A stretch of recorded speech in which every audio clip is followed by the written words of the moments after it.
السلام علیکم student, welcome back to my YouTube channel. Hope آپ سب لوگ خیریت سے ہوں گے. آج ہم نے اسلامیہ 202 کا لیکچر نمبر 4 کور کرنا ہے، جس کا ٹاپک ہمارے پاس ہے ہولی قرآن اینڈ اٹس سائنسز پارٹ 2. ٹھیک ہے، اس میں ہم نے میراکولس جو ہے قرآن پاک کے اندر جو بھی معجزات ہمارے سامنے ہوئے ہیں، وہ سارے جو پیش ہوئے ہیں وہ ہم نے ڈسکس کرنے ہیں. انپیرلڈ ایلوکوینس آف دا ہولی قرآن. ٹھیک ہے، جو مکہ کے لیڈر تھے ولید بن مغیرہ، while describing the eloquence and miracle glory of Holi قرآن، وہ گلوری بیان کر رہے تھے ہولی قرآن کی، اور وہ ایڈمٹ کرتے تھے کہ وہ اتنے کمزور ہیں کہ وہ قرآن کی جو گلوری ہے وہ صحیح طرح ہمیں ایکسپلین نہیں کر سکتے. حالانکہ وہ تمام زبانوں کو جانتے تھے، لیکن پھر بھی وہ کہتے تھے وہ زبان جو کہ ایک ہیومن بولتا ہے، اور وہ قرآن میں زبان جو اللہ تعالیٰ نے استعمال کی ہے میں وہ نہیں بول سکتا، نہ وہ کسی کو سمجھا سکتا ہوں.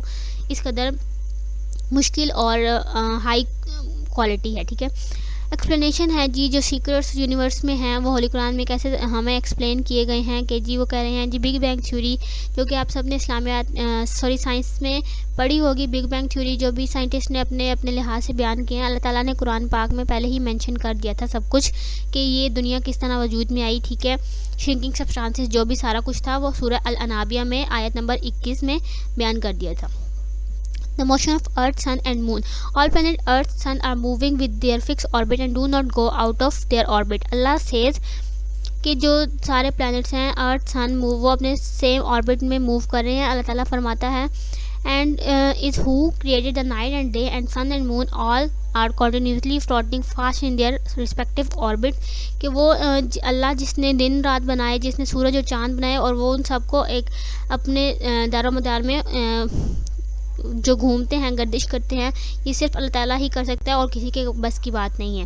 کیمیکل اور biological development of human embryo, کے ماں کے پیٹ میں ایک بچہ کس طرح پیدا ہوتا ہے، ایمبریو سے بڑا ہوتا ہے، اللہ تعالیٰ کے سائنس ہے، اللہ تعالیٰ کی پاور ہے، اس کے علاوہ کوئی بھی یہ کام نہیں کر سکتا. پھر جی فیوچر پریڈکشنز جو ہوئی تھیں قرآن پاک کے اندر، کہ سورہ بدر میں جب مسلمانوں کو وکٹری حاصل ہونی تھی تو اللہ تعالیٰ نے ان کو پہلے ہی بتا دیا تھا کہ تم لوگوں کو وکٹری حاصل ہوگی اور تم لوگ ویک ہو. ٹھیک ہے، تمہارے enemy and weakness of the Muslim has been mentioned. مطلب جو ویکنیس تھی وہ ساری اللہ تعالیٰ نے قرآن پاک کے اندر سب سے پہلے بیان کر دی تھی.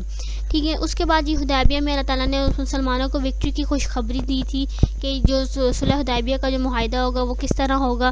پھر روم اور پرشیا جو کہ ایک میجر پاورز تھیں اس ٹائم میں، وہ پیپل آف پرشیا جو تھے وہ بار بار روم سے مطلب شکست کھا رہے تھے. تو اس ٹائم پہ اللہ تعالیٰ نے فرمایا تھا کہ جو پیپل آف پرشیا ہے وہ جو روم ہے نا وہ کنکرڈ کر لیں گے، اس کو فتح کر لیں گے. ٹھیک ہے، during the miserable days of Muslim the Quran announce the tidings of caliphate and the rule of believers on the land. کہ جی انہوں نے بتایا کہ جی جو بھی مشکلات ہیں وہ آپ کے ساتھ جو بھی ہو رہا ہے اس میں آپ کے کیلفس آپ کے ساتھ کس طرح پیش آئیں گے، وہ سب کچھ اللہ تعالیٰ نے قرآن پاک میں سب سے پہلے بیان کر دیا تھا. فرعون جو کہ اپنے آپ کو خدا مانتا تھا، خدا تسلیم کرتا تھا، اللہ تعالیٰ نے اس کو بارے میں اس کو غرق کرنے کے بارے میں دریائے نیل میں جو بھی اس کے ساتھ واقعہ ہونا تھا وہ اللہ تعالیٰ نے پہلے ہی قرآن میں مینشن کر دیا تھا. دین ہمارے پاس ہے جی انٹروڈکشن آف ایگزیجسز مطلب تفسیر. قرآن پاک کی تفسیر، اس کو پڑھنا، اس کو ایکسپلین کرنا کلیئرلی الفاظ میں، وہ ساری چیز. ٹھیک ہے، اب ٹیکنیکل میننگ اس کا آتا ہے کہ کسی چیز کو پڑھنا، اس کے وسڈم رولنگ اور پرابلم آف قرآن کو اچھے سے سمجھنا. اب ایگزیجسز کے ہمارے پاس دو ٹائپس ہیں. ٹھیک ہے، تفسیر بالمتھر اور تفسیر بن رائے. تفسیر بالمتھر جو ہوتی ہے وہ ایکسپلینیشن جو کہ قرآن کی آیات کے ذریعے سے نیریٹڈ حضرت محمد صلی اللہ علیہ وسلم نے کی ہوں، ان کے کمپینینس نے کی ہوں، ان کے ذریعے بیان کرنا. اور تفسیر بن رائے وہ ہوتی ہے جو کہ آپ کسی بھی ایک ٹرسٹفل بندے کے کانوں سے سن کے اور وہ آپ اس کو مان لیں کہ یہ ٹھیک ہے جی. ٹھیک ہے، پھر وہ کہہ رہے ہیں دا 5 مین سورسز آف ایگزیجسز آف قرآن، کہ 5 بگ سورسز ہیں ہمارے پاس. وہ کون سے ہیں؟ کہ دا ہولی قرآن اٹ سیلف، کہ آپ قرآن کو ہی پڑھیں، کسی کی بات نہ سنیں. پھر کہہ رہے ہیں جی حدیث آف پروفٹ، حدیث پڑھ لیں آپ قرآن حضرت محمد صلی اللہ علیہ وسلم نے جو بھی بیان کی اور ان پر عمل کریں. پھر جو ان کے کمپینینز اور فالوورس نے کہا وہ مانیں. پھر عربک لینگویج پڑھیں، اور اس کے بعد 5واں رول ہے جی رولز اینڈ پرنسپل آف شریعہ کے رولز کو پڑھیں. ٹھیک ہے، دین ہمارے پاس ہے جی ایولیوشن آف ایگزیجسز. وہ ہیں کہ ہمارے پاس قرآن نے جو کمپینین تھے حضرت وسلم کے صحابہ جو تھے ان کے ساتھ وہ قرآن کو جاننے کی کوشش کرتے تھے، وہ جاننا چاہتے تھے کہ اللہ تعالیٰ نے ان کو کیا کمانڈ دی ہیں، اور وہ ان کو سمجھنا چاہتے تھے۔ حضرت محمد صلی اللہ علیہ وسلم کے کزن تھے جن کا نام حضرت عبداللہ بن عباس تھا، اور ان کے ساتھ حضرت علی تھے، ٹھیک ہے۔ یہ دو لوگ تھے جو کہ ان کے کمپینینز میں بھی شامل ہوتے تھے، جو کہ قرآن پاک کو سمجھنے کی کوشش کرتے تھے۔ اب یہ کوئز میں آپ سے پوچھ سکتے ہیں کہ حضرت عبداللہ بن عباس کا حضرت محمد سے کیا تعلق تھا، تو وہ ان کے کزن تھے۔ دین ہمارے پاس ہے کہ جی حضرت وسلم کی ڈیمائز کے بعد ان کمپینینز نے کوفہ، بصرہ اور ادر علاقوں جو دوسرے علاقے ہیں ان میں جو ہجرت کی تھی، اور پھر اللہ تعالیٰ کی کتاب کو دوسرے لوگوں میں بھی پھیلایا تھا۔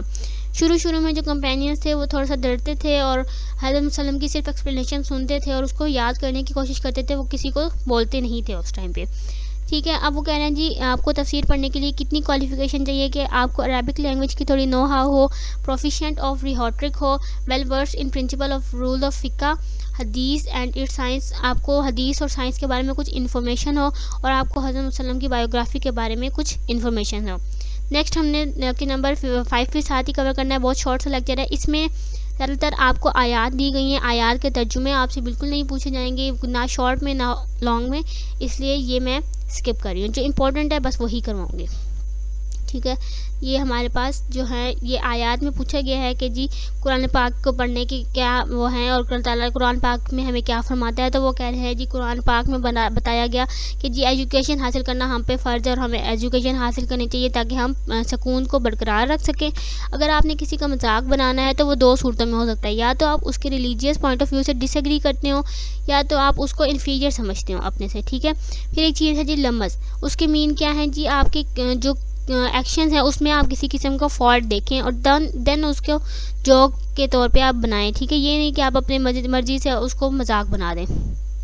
دین ہے جی ٹائٹلز آر آف 2 ٹائپس، 2 طرح کے ٹائٹل ہوتے ہیں، ایک گڈ ون جس کو صادق اور فروغ کہتے ہیں، اور ایک بیڈ ون جس کو ایڈلٹریس، جوز اور تھیوز جو چور وغیرہ ہوتے ہیں، ٹھیک ہے۔ لیکچر نمبر 5 میں بس یہی امپورٹنٹ تھا، کوئی اور کچھ زیادہ امپورٹنٹ نہیں تھا۔ نیکسٹ لیکچر میں ملتے ہیں، اللہ حافظ۔